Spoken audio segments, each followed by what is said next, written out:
ನಾವು ಉತ್ತರ ಕರ್ನಾಟಕದವರು 96 ಮಂದಿ MLAಗಳನ್ನ ಆರಿಸಿ ಕಳಿಸ್ತೀವಿ. ಅದ್ರಾಗ ಇವತ್ತಿನ ಸಚಿವ ಸಂಪುಟದಾಗ 13 ಮಂದಿ ಮಂತ್ರಿಗಳದಾರ. ಬೆಂಗಳೂರಿನಿಂದ ಕೇವಲ 36 ಮಂದಿ MLAಗಳೊಳಗೆ ಮುಖ್ಯಮಂತ್ರಿ ಹಿಡ್ಕೊಂಡು 9 ಮಂದಿ ಮಂತ್ರಿಗಳದಾರ.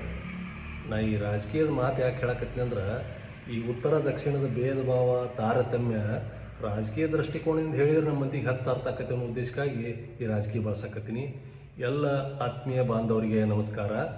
ನೋಡ್ರಿ, ಉತ್ತರ ಕರ್ನಾಟಕದೊಳಗೆ ಕಿತ್ತೂರು ಕರ್ನಾಟಕ, ನಾವು ಮುಂಬೈ ಕರ್ನಾಟಕ ಏನತ್ತೀವಲ್ಲ, ಅಲ್ಲಿ 7 ಜಿಲ್ಲೆಗಳಿಂದ 56 ಮಂದಿ MLAಗಳನ್ನ ಆರಿಸಿ ಕಳಿಸ್ತೀವಿ. 56 ಮಂದಿ ಮಂತ್ರಿಗಳದಾರ. ಇನ್ನು ಹೈದರಾಬಾದ್ ಕರ್ನಾಟಕ, ಕಲ್ಯಾಣ ಕರ್ನಾಟಕ ಅಂತೀವಲ್ಲ, ಅಲ್ಲಿ 7 ಜಿಲ್ಲಾದಿಂದ 40 ಮಂದಿ MLAಗಳನ್ನ ಆರಿಸಿ ಕಳಿಸ್ತೀವಿ. ಅಲ್ಲಿ 7 ಜನ ಮಂತ್ರಿಗಳದಾರ. ಅದ ನೀವು ಬೆಂಗಳೂರಿಗೆ ಹೋಗ್ರಿ, ಬೆಂಗಳೂರು ನಗರ, ಗ್ರಾಮಾಂತರ, ಬೆಂಗಳೂರು ದಕ್ಷಿಣ ಕೂಡಿ ಕೇವಲ 36 ಮಂದಿ MLAಗಳದಾರ. ಅದ್ರಾಗ ಮುಖ್ಯಮಂತ್ರಿ ಹಿಡ್ಕೊಂಡು 9 ಮಂದಿ ಇವತ್ತಿನ ಮಂತ್ರಿಮಂಡಲದ ಸದಸ್ಯರದಾರ. ಎಲ್ಲ ಒಳ್ಳೆಯ ಖಾತೆ ಹೆಚ್ಚಾಣಿಸಿ ಅಲ್ಲೇ ಅದಾವೆ. ನಮ್ಮವ್ರಿಗೆ ಕೆಲವೊಂದು ಜನರಿಗೆ ಬಿಟ್ಟು ಉಳಿದೆಲ್ಲ ಮಂತ್ರಿ ಮಾಡ್ಯಾರ ಅಂತೇಳಿ ಖಾತೆ ಕೊಟ್ಟಾರ.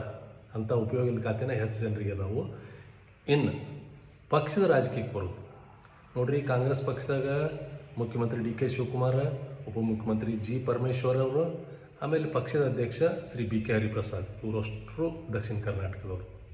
ಇನ್ನು BJPಯಾಗ ಪ್ರಹ್ಲಾದ್ ಜೋಶಿ ಅವ್ರನ್ನೊಬ್ಬರನ್ನ ಬಿಟ್ಟರೆ ಕೇಂದ್ರ ಮಂತ್ರಿ ಶ್ರೀ V ಸೋಮಣ್ಣ, ಆಮೇಲೆ ಶೋಭಾ ಕರಂದ್ಲಾಜೆ ಅವರು, ಪಕ್ಷಾಧ್ಯಕ್ಷ BY ವಿಜೇಂದ್ರ ಅವರು, ವಿರೋಧ ಪಕ್ಷದ ನಾಯಕರಾದ R ಅಶೋಕ್ ಅವರು, ಚಲವಾದಿ ನಾರಾಯಣ ಸ್ವಾಮಿ ಅವರು, ಎಲ್ಲ ದಕ್ಷಿಣ ಕರ್ನಾಟಕದವರು.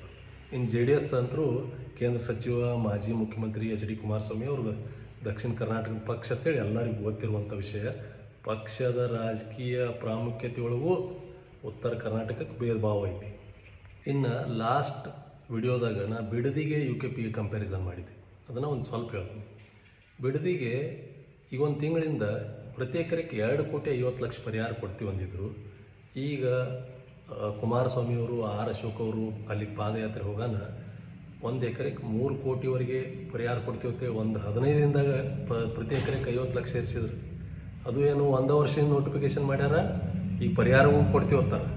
ನಮ್ಮದು ಕೃಷ್ಣಾ ಮೇಲ್ದಂಡೆ ಯೋಜನೆ 1965ರಾಗ ಲಾಲ್ ಬಹದ್ದೂರ್ ಶಾಸ್ತ್ರಿಗಳು ಶಂಕುಸ್ಥಾಪನೆ ಮಾಡ್ಯಾರ. ಇನ್ನೂ ಒಂದು ದಾಂಡಿ ಕಾಣುವಲ್ಲ. 30-40 ಲಕ್ಷಕ್ಕೆ ಒಪ್ಪಿ ಕೊಟ್ಟರು ಅದನ್ನು ಸಹಿತ ಬಿಡುಗಡೆ ಮಾಡೋಕ್ಕೆ ತಯಾರಿಲ್ಲ. ಇದು ಭೇದ ಭಾವ ಇಲ್ಲರಿ. ಇನ್ನು ಕನ್ನಡ ನಾಡಿನ ಜೀವನದಿ ಕಾವೇರಿ ಅಂತೀರಿ. ಬೆಂಗಳೂರು ಕುಡಿಯೋಕೆ ನೀರು ಸಿಗ್ತೈತಿ, ಅಲ್ಲಿ ಒಕ್ಕಲ್ತನಕ್ಕೆ ನೀರು ಸಿಗ್ತೈತಿ. ಮತ್ತು ಇಲ್ಲಿ ನಮ್ಮ ಕೃಷ್ಣಾ, ತುಂಗಭದ್ರಾ, ಘಟಪ್ರಭಾ, ಮಲಪ್ರಭಾ, ಭೀಮಾ ಇವು ಜೀವನದಿ ಅಲ್ಲನ್ರಿ.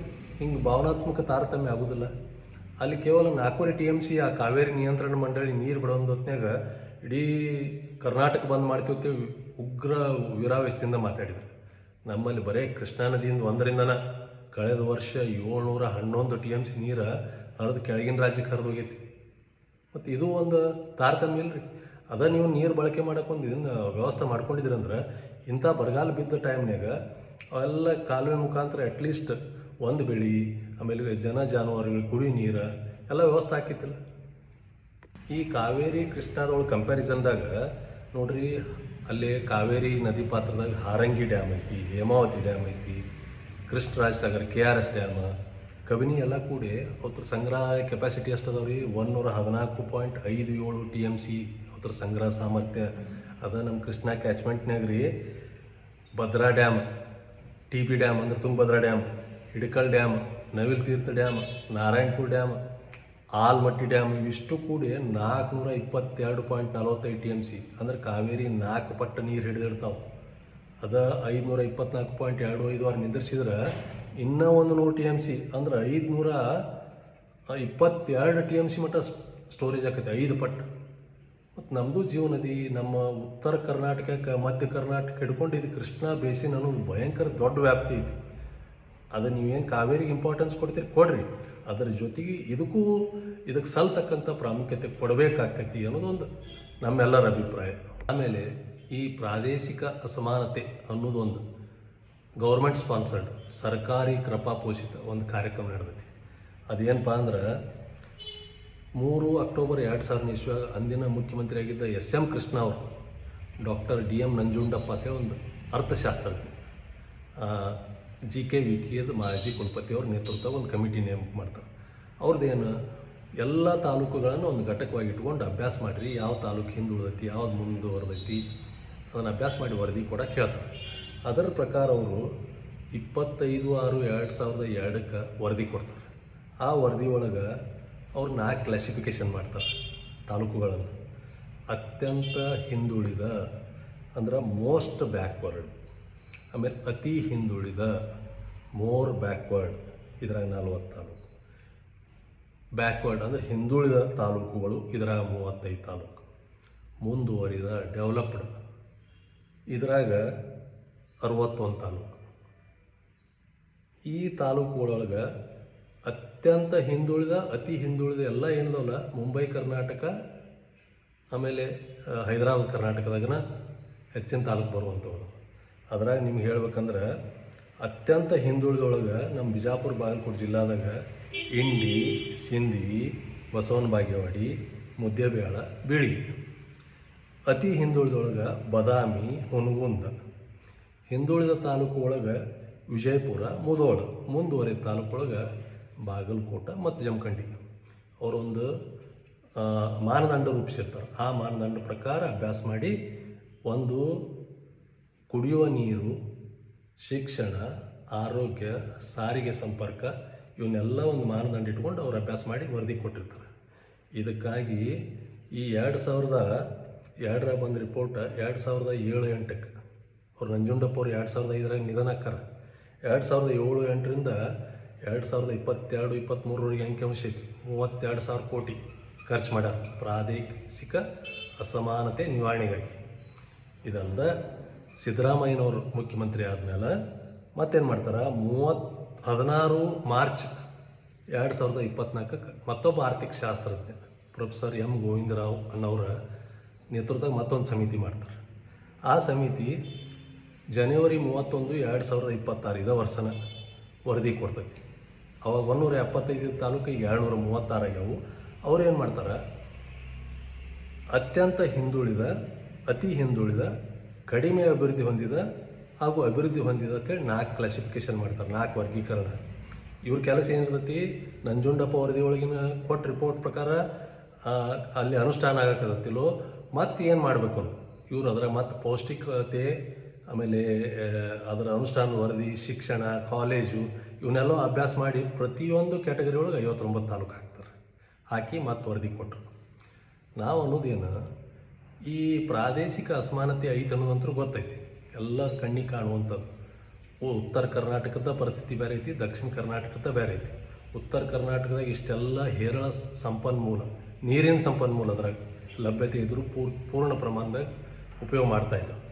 ಅಂಥ ಹೊತ್ತಿನಾಗ ಸರ್ಕಾರ ಸಮಿತಿ ಮೇಲೆ ಸಮಿತಿ ರಚನೆ ಮಾಡಿನೂ ನಮ್ಮ ಭಾಗ ಯಾಕೆ ಅಭಿವೃದ್ಧಿ ಹೊಂದೋದು?